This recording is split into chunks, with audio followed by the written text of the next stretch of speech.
These desert taxis are ingeniously equipped with old aircraft tires. While swaying along the sandy tracks, I couldn't help but wonder what type of person could make a life in such a harsh environment.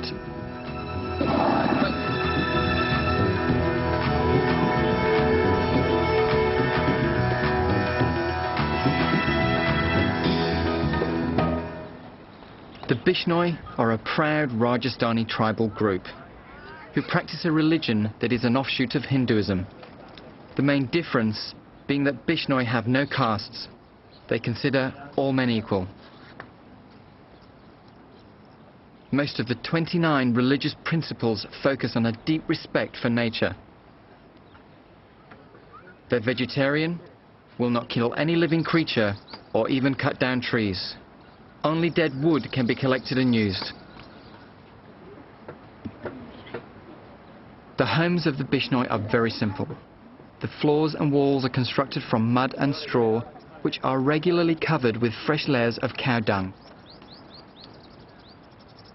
The dung has disinfectant and insect repellent qualities, while the clay fills the inevitable cracks created by the dry conditions. Most of these isolated villages and houses have no power. I thought this was an oven. It turned out to be a crude yet effective fridge. Made from double insulated clay, it kept fresh milk cooler than room temperature. The decorations painted on the walls and doorways of the houses are called mandana. These tribal designs are passed from one generation to the next. Some take the form of blessings, while others ward off the evil eye. It surprises me how much these villages remind me of places that I visited when I was living in Africa. Who would think that this would be the food source of Rajasthan? It's used for sweets, it's used for breads, it's green millet. After the millet is cut, it's threshed and husked by hand. Sometimes camels or cattle are used to trample the millet. Millet is perfect for the desert. The kernel is the smallest and hardest of all grains. It has strong roots and doesn't demand a lot of the soil or need much water.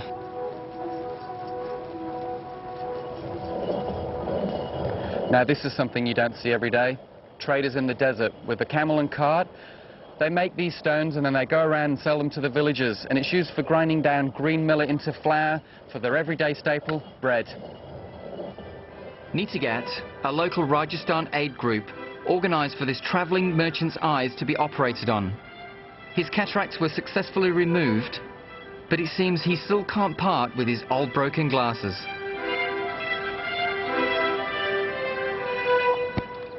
This is Kimji, he's my camel driver, and he's opening me this watermelon without a knife. Oh.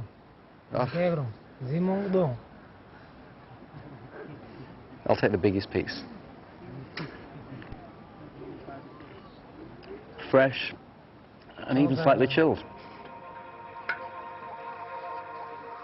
While rice is the favoured staple in India's south, no Rajasthani meal is complete without the beloved chapati. The dough is made from wheat or millet flour with water. It's then flattened and shaped and cooked on a hot plate, and sometimes brushed with freshly made ghee. These desert chapatis are like a hard pita bread and are used to mop up the dal and vegetable dishes. Bishnoi society is very traditional. I couldn't see any signs of modern technology, and I imagine nothing has changed for centuries. This is their version of the kitchen whiz.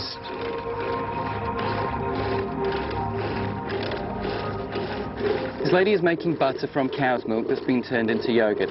By simply adding water and whisking, the butter rises to the surface and is removed. And what's left is buttermilk.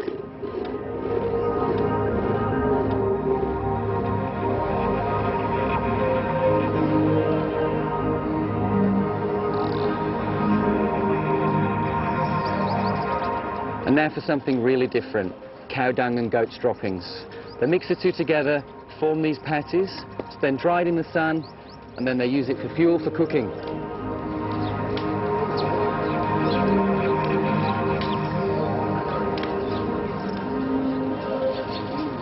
was also my first introduction to desert whiskey, which turns out to be their nickname for a good old cup of tea. It's very milky and sweet, and the fire gives it a real smoky flavour. In this desert heat, with no cold bottles of water or soft drink, it's surprisingly refreshing.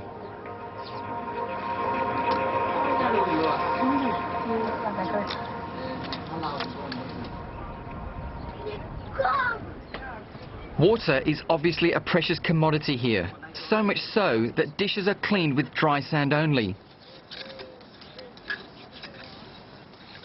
Clothes and bodies are washed in the salty, undrinkable water from the village bore wells.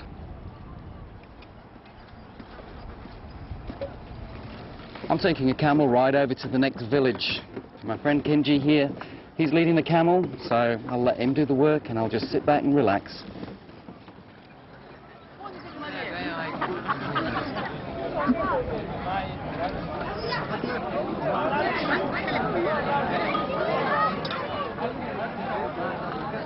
This Bishnoi village is celebrating the arranged marriage of two 12-year-olds.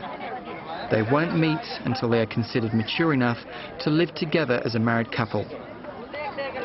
In the meantime, they'll continue living at home with their own families. It may lack romance, but the purpose of marriage is to forge bonds that keep these communities strong.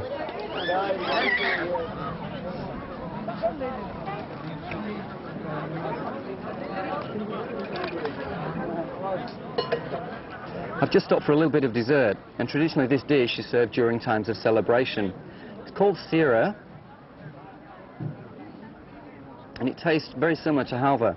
It's made from flour, butter, sugar and water, and I have to say it tastes very good.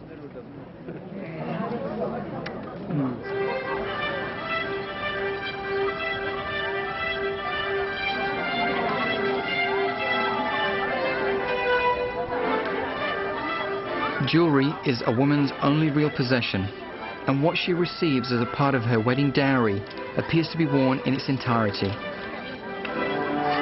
Every conceivable place on a body for jewellery has been adorned. Toe and finger rings, earrings, anklets, necklaces, armbands, bracelets, forehead ornaments, and the gold nose rings worn by all married Bishnoi women.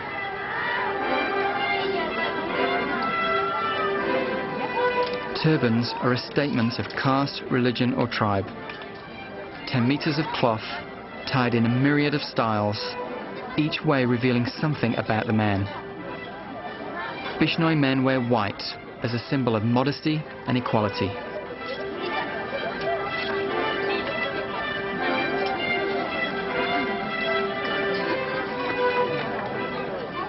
This ritual that you see here is a drinking of ground opium and water, and the host will serve it in the palm of his hand to each of his guests, and it's a sign of strong friendship and hospitality.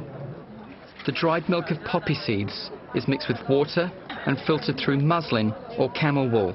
It has a very bitter aftertaste.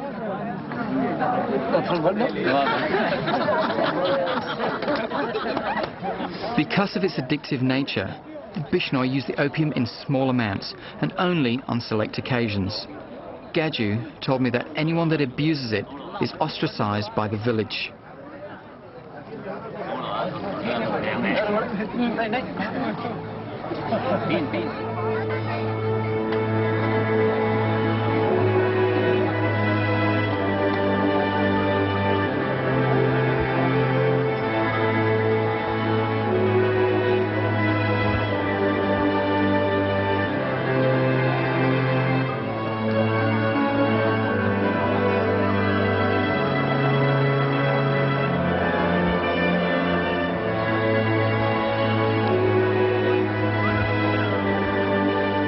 Driving back to Jodhpur that night, I kept thinking of what my friend and guide Gaju had said. In the Western world, we dream of better things, but the Bishnoi people dream of simple things: food on the table, good health, and a happy family life.